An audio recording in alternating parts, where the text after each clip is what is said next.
Good evening, folks. It's Diamond with the Oppenheimer Ranch Project and Magnetic Reversal News, bringing you a magnetic excursion update Sunday, July 6th, around 8 p.m. Mountain Time 2025. A G1 geomagnetic storm is ongoing. Out of nowhere, the BZ has shifted south, and we are at KP5+.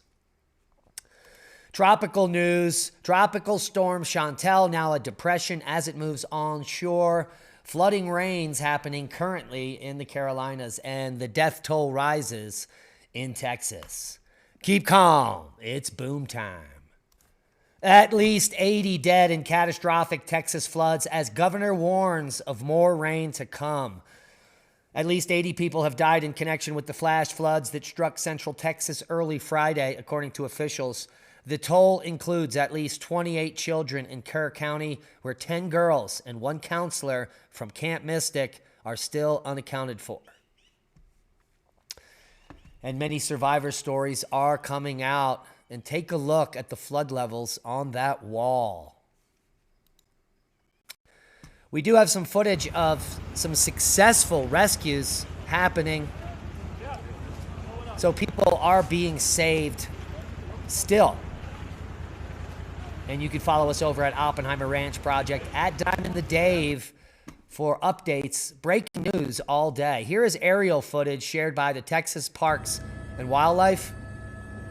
And you can just see how high the river was and how devastated the area is.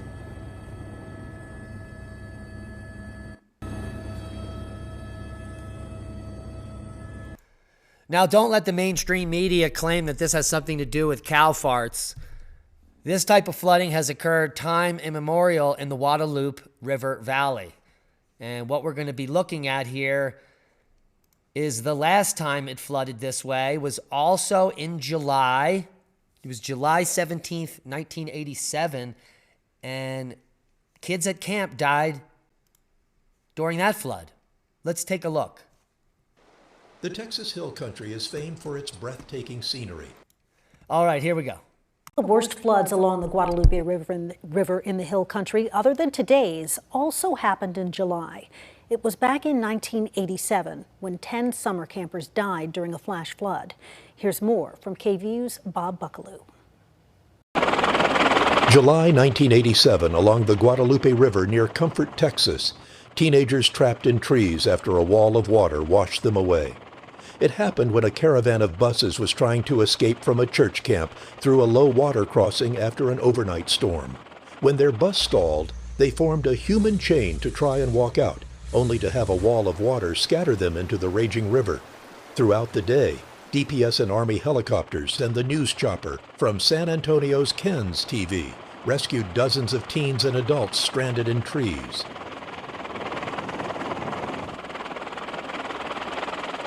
Many of the rescues were successful, but not all. A young girl, exhausted from trying to keep afloat, was too weak to grasp a rope and fell back into the water. She did not survive. 33 people were plucked from the river and lived, but 10 teenagers drowned, their names inscribed in a memorial plaque near the river today. July 17, 1987, a story of survival and of the heroes who saved their lives, and a story about those who were lost to a summer storm. Sadly, on July 4, 2025, a similar story of floods, rescues, and prayers for survivors. Bob Buckaloo. So there we have a little history of the most recent flooding event mimicking what just occurred. And a quick look over at Tornado HQ, you can see there is some activity in that region where the flooding was going on, but these storms didn't stay around. They actually were moving to the east. So no additional flash flooding in the region. But what we do have is currently 14 severe weather warnings in Colorado, New Mexico, Wyoming, Nebraska, and Kansas. So if you want any updates, come over to Tornado HQ Live for severe weather audio alerts, where you can just turn on, enable audio alerts, and go about your business and just wait for the updates so you could just hear them. Here is the current position of Tropical Depression Chantal, maximum sustained winds 30 miles per hour. And let's see what that looks like right there on the map. You can even see maybe there's still an eye. That's crazy. So Chantel's going to move up and into the Delmarva here towards Philadelphia and dump considerable amounts of rain. There's also life-threatening surf and rip current conditions on beaches along the U.S. East Coast from northeastern Florida to the mid-Atlantic. Flash flooding concerns continue across portions of central and North Carolina and south central Virginia into Monday morning. Isolated, scattered flash flooding could occur within more urbanized areas. So that's the key message for Chantel.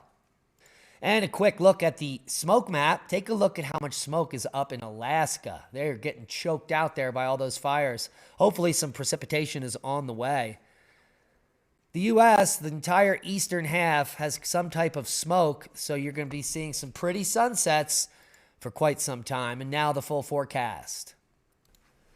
Continued flood and rip current risks from Chantal. Lingering flood watches in central Texas. Chantal, now a tropical depression. Flash flood concerns continue across portions of central North Carolina into Monday. Life-threatening surf and rip current conditions are expected to continue at the beaches along the U.S. East Coast from northeastern Florida to the mid-Atlantic during the next day or so. So heed the warnings. Flood watches and recovery continue across central Texas. And our thoughts, hearts, and prayers go out to all those affected. A quick look at the GFS model, and we'll see some of that flooding precipitation from Chantel. Just 3, maybe 4 inches expected, and that region right there is where the flash flooding is most likely to occur. We'll walk the GFS through here Monday, Tuesday, Wednesday, Thursday, Friday, Saturday, Sunday. So some scattered storms across the U.S. all week and into the weekend. Nothing spectacular. Seismic update. Some interesting rumblers of note. 5.4 in Peru. We've got this activity in the middle of nowhere, the Hermes Atoll region, a 4.5 just kicking off. We've got a 2.5 in Caliente, Nevada. 5.3 in Papua New Guinea. And a 5.4 in Japan with aftershocks. Worldwide volcano news. The list is long today. It starts off with Sakurajima, 14,000 foot blast. Shivalush to 13,000. Raventador to 14,000. Swanosima, 9,000 foot blast there. Liwotolo, 7,000 foot blast. Kirishima to 8,000 foot. Sangay to 20,000 foot today. Semaru, an eruption was reported. Popo to 19,000 feet. Sakurajima, 9,000 foot puff. Ibu on the list. Liwotobi to 8,000 feet. Merapi on the list. Volcanic activity recorded on the seismogram. Swanosima exploded to 6,000. Shivalush to 13. Kirishima to 6,000. Ducona to 8,000. Sangay to 20,000. Raventador to 14,000. Semaru, volcanic ash reported. Sakurajima, 9,000 foot puff. Swanosima, 7,000 foot blast. Kirishima, 6,000 foot blast.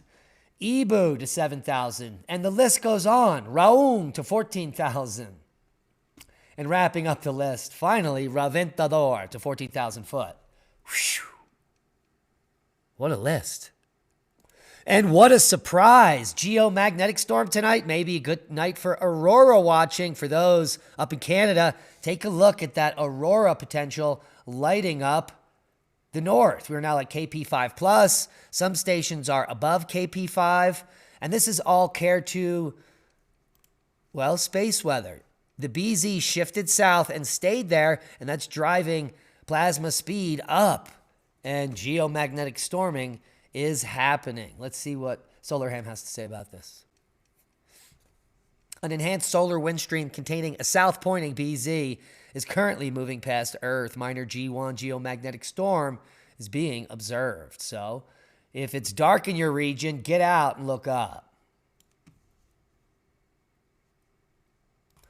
Scientists shed light on the mysterious cold blob in the North Atlantic amid a search for its cause. It's very obvious. Look at that thing. In 2 recent studies, researchers suggest a weakening ocean current system is to blame for the persistent cold spot in the Atlantic Ocean, although other factors may also be at play. All the links will be below. And this is what not to do on the 4th of July.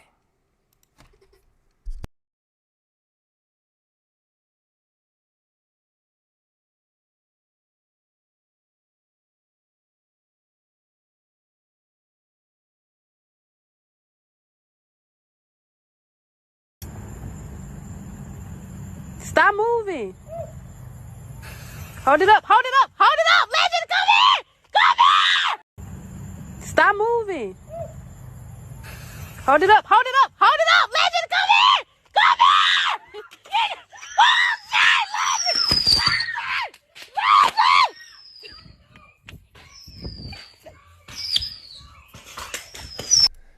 And that's a boom. Some technical difficulties there. But thank you for bearing with us. Hit the thumbs up, subscribe to the channel, and be safe. We love you.